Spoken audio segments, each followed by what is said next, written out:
तो हेलो दोस्तों, कैसे हो आप सभी। मैं हूं आपका दोस्त प्रदीप एंड स्वागत करता हूं गिरी ट्यूटोरियल के इस प्लेटफॉर्म पे। सो गाइस, इस वीडियो के अंदर मैं आप सभी को जो आपका next unit test, second unit test है, उसको आपको किस तरह से हैंडल करना है, कैसे कैसे आपको आगे बढ़ना है, किन चीजों पर फोकस करना है, एंड इवन गाइस आपको पढ़ाई भी कैसे करनी है, कितने टाइम में किन चीजों को कवर करना है, वो सभी चीजें इस वीडियो के अंदर मैं बताने वाला हूं।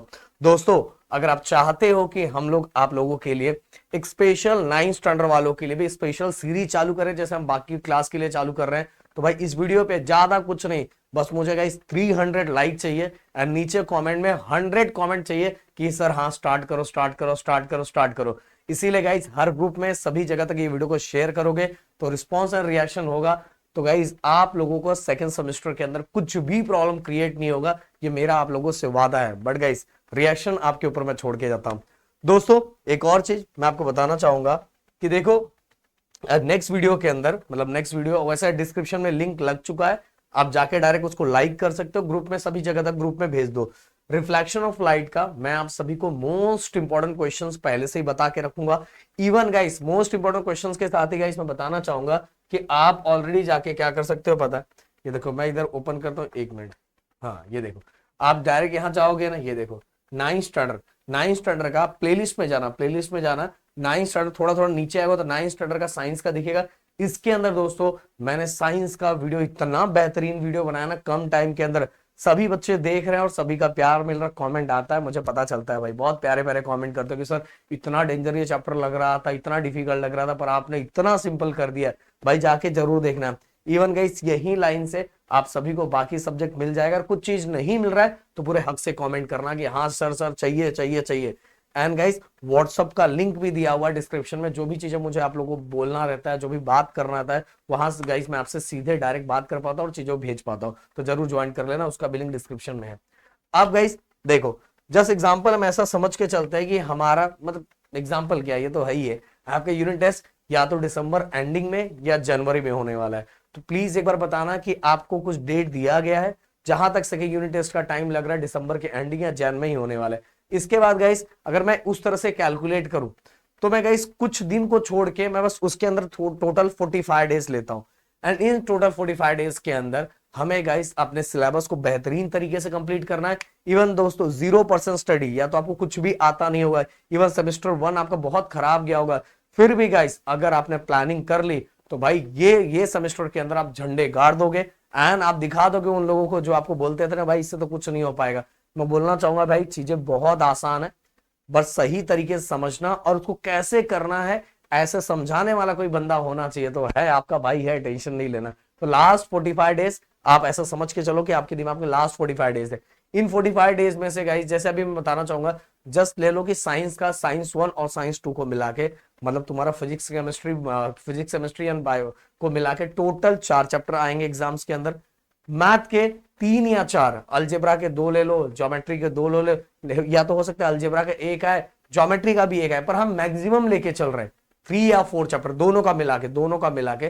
देन एसएसटी का गाइस 6 या 7 दोनों का मिला के, मतलब तीनों मिला के उसके अंदर एसएसटी के सभी पार्ट को मिला के 6-7 चैप्टर। तो गाइस अगर यहां मैं कैलकुलेट करता हूं तो मैक्सिमम अगर कैलकुलेट करता हूं तो अराउंड 15 चैप्टर अपने को यहां होते हैं। तो 15 चैप्टर आपको कैसे करना चाहिए, मैंने बोला कि हमें 45 डेज कवर करना है, तो 45 डेज के को हम टोटल पहले 4 पार्ट में डिवाइड करेंगे, 10-10-10-10। एंड जो 5वां दिन लास्ट में बचेगा, लास्ट का 5वां दिन बचेगा, उसमें बस रिवीजन करेंगे। और रिवीजन तो गाइस वैसे आपको डेली करना है, बट कैसे करना है वो भी मैं आपको बताता हूं। देखो दोस्तों, जो आपका ये होना चाहिए कि पहले 10 दिन के अंदर एक चैप्टर साइंस का होना चाहिए, साथ में एक चैप्टर साइंस के साथ ही आपका पहले 10 दिन के अंदर, गाइस सुनो ध्यान से, 10 डेज दे रहा हूं मैं आपको, मैं बोल रहा टाइम अभी भी बहुत ज्यादा आपके पास है, बस एक चीज, एक प्लानिंग वाइज जाओगे ना भाई चीजें बहुत आसान हो जाएगी। मैं बोल रहा हूँ अगर मेरा वीडियो उठा के साइंस का देख लोगे ना, या अलजेब्रा ज्योमेट्री का राहुल सर का मेरा वीडियो देख लोगे, बोलोगे सर ये 10 डेज तो आपने बहुत ज्यादा दिया है, 10 डेज में तो मैं पूरा सिलेबस खत्म कर दूंगा। नहीं भाई, अपने पास एक अच्छा खासा टाइम है, तो अच्छे प्लानिंग वाइज आप आगे बढ़ सकते हो। तो भाई पहले 10 दिन के अंदर एक चैप्टर बस साइंस का। देन इसके बाद गाइस एक चैप्टर आप मतलब पहले 10 दिन के अंदर एक चैप्टर या तो अलजेब्रा का या ज्योमेट्री का, जो भी आपको कंप्लीट करना है वो कंप्लीट कर सकते हो, या तो दोनों का आधा आधा, अलजेब्रा आधा ज्योमेट्री आधा, या तो ऐसा भी आप कर सकते हो फिजिक्स और केमिस्ट्री का पार्ट आधा एंड बायो का पार्ट आधा, ऐसे भी आप आगे बढ़ सकते हो। पर पहले 10 दिन के अंदर कुल मिला के एक तो पूरा होना चाहिए। देन इसके बाद गए 2 चैप्टर आपका एसएसटी का होना चाहिए, हिस्ट्री का ले लो या ज्योग्राफी का ले लो, इस तरह से आपके 2 चैप्टर पहले 10 दिन के अंदर एसएसटी का होना चाहिए।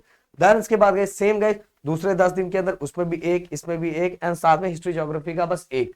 देन तीसरे 10 दिन के अंदर पहले एक, साइंस का एक, फिर मैथ का एक, देन इसके बाद हिस्ट्री ज्योग्राफी का 2, फिर लास्ट के 10 दिन के अंदर फिर से अगेन 1 1 1 1, इस तरह से होना चाहिए। गाइस मैं बताना चाहूंगा कि अगर इस पैटर्न वाइज आप जाते हो तो टोटल 40 डेज में 1 2 3 4 4 चैप्टर हो जाते हैं आपके, 4 चैप्टर, और 4 से ज्यादा चैप्टर यूनिट टेस्ट में आने तो आने वाला ही नहीं है भाई।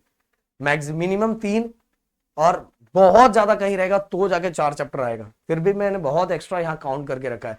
एंड साथ में गाइस जैसे आज जो भी चीज आप पढ़ रहे हो उसको कल जब आप नई चीज पढ़ना स्टार्ट करो ना, तो याद रखो पहले वाली चीजों को अराउंड 15 to 20 मिनट्स आपको रिवीजन करना तो करना ही है। अगर रिवीजन करोगे तो डेली आपने रिकॉल होता रहेगा और आपके दिमाग में वो चीजें फिट होती जाएगी, और एक टाइम ऐसा आएगा कि भाई आपको रिवीजन करने की जरूरत ही नहीं पड़ेगी, पूरी चीजें दिमाग में फिट हो चुकी रहेगी। इसलिए रिवीजन करना बहुत ज्यादा इंपॉर्टेंट है।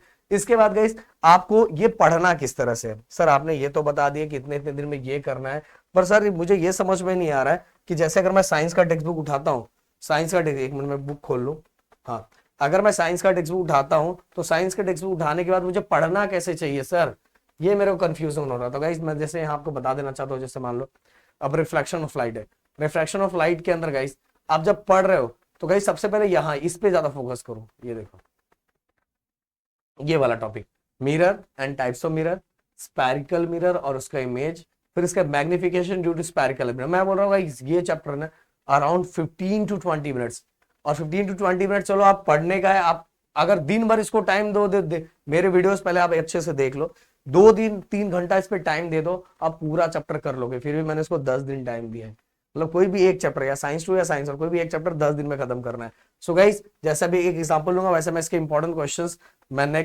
आपको नेक्स्ट वीडियो में देने वाला हूँ, जिसका लिंक डिस्क्रिप्शन में दिया हुआ है। जैसे मैं एग्जांपल ले लेता हूँ, जैसे आ जाओ नीचे, ये देख कॉनकेव मिरर, ये कॉनकेव मिरर, तो concave mirror and convex mirror दोनों में फर्क क्या है। कॉनकेव मिरर का जो होता है गाइस इनर पार्ट रिफ्लेक्टिंग होता है, क्या होता है, इनर सरफेस, इनर सरफेस और स्पेरिकल मिरर इज रिफ्लेक्टिंग। तो ये मेन पॉइंट को अंडरलाइन कर लो कि आपको दिमाग में होना चाहिए कॉनकेव मतलब इनर सरफेस एंड कॉन्वेक्स मतलब outer surface of the spherical mirror reflecting.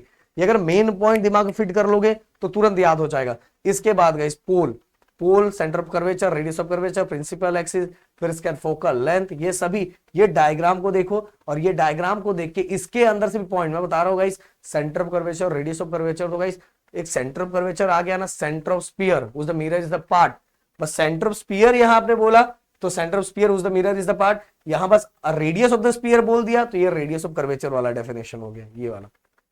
तो गाइस मैं बोल रहा हूँ ना, एक बच्चा ऐसा रहता है जो रट्टा मारता है, और एक बच्चा ऐसा रहता है जो लॉजिक लगा के दिमाग से हर चीजें बहुत सिस्टमैटिक वे में करता है। तो भाई लॉन्ग टाइम तक उसके दिमाग में वो चीजें रहती है। और रट्टा मारने वाला बच्चा बस रटते रहता है, उसको आता पता कुछ रहता नहीं, बस रटते रहता है। इसीलिए मैंने सबसे पहले बोला कि अगर आप चीजें स्टार्ट करने जा रहे हो तो सबसे पहले देखो, पहले चीजों को समझ लो। तो मेरे वीडियोस उठा के चीजों को समझ लो, समझने के बाद देन पढ़ना स्टार्ट करो, जिससे आपको समझ में आएगा पढ़ना कैसे। एंड गाइस इस तरह से अगर आपने 45 डेज प्लानिंग कर ली, एंड इवन गाइस बीच के अंदर मैं बता रहा हूँ कि आपको 1-2 पेपर भी प्रैक्टिस करते रहना है। वैसे पेपर भी मैं आप लोगों को प्रोवाइड करके दूंगा, जिससे आपको प्रैक्टिस करना बहुत ज्यादा आसान रहेगा, एंड वो चीजें बहुत ज्यादा सिंपल हो जाएगी आप लोगों के लिए। सो गाइस अगर और भी कोई डाउट है तो प्लीज कमेंट बॉक्स में लिख के मुझे जरूर बताना। मिलते हैं नेक्स्ट वीडियो में। Thank you so much guys, जय हिंद एंड जय महाराष्ट्र दोस्तों।